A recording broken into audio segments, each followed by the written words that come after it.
Guys, dito ako ngayon sa bahay namin. Nanonood ako ng vlog ng Kapinpin Brothers. Nanap ko yung anak ko, hindi ko makita kung nasa. Nalit-lit lang naman na itong kwarto namin. Hanapin natin guys. Na in a long run po. Oo. So, nakaplan siya. Wala naman dito. Ay! Kasi ini-imagine ko, pre. Ito pala po. Araw-araw, paano niyo pa magagawa to? Diba? Yun po yung ginawa po ni Ayan Kuya. po yan. Siguro po nakapost po sa Yung anak ko sa nawawala. content creation. Sabi niya, Nanonood lang po ako ng nagtutok po Kapinpin na ako vlog sa guys. create ng business. Nawala na siya. Kasi po nag-aaral pa po. Kaya Pala, nandito.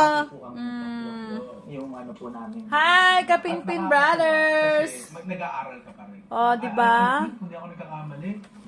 Idol talaga namin yung Kapinpin Brothers na yan. Kaya ka kapitan. Yun po. Sinong idol mo dito? About po sa Si Sky. O, Sky, sana makita ka ni Sebi someday. marine engineering po sa ship engineering pinakamataas. Captain. Idol na idol po namin kayo. Okay. Get. Hi guys! Nanonood kami ngayon ng Kapinpin Brothers. O, di ba? Parang, ayun, family na lang sa tropa-tropa.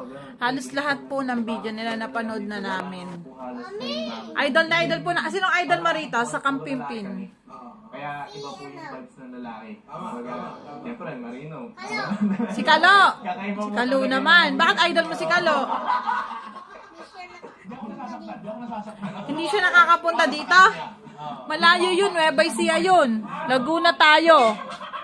Pag pinuntahan tayo ng Sir Gaby na yan. Kailan ba dapat nagpapatuloy? Di ko lang alam kung kasya sa bahay natin. Alin?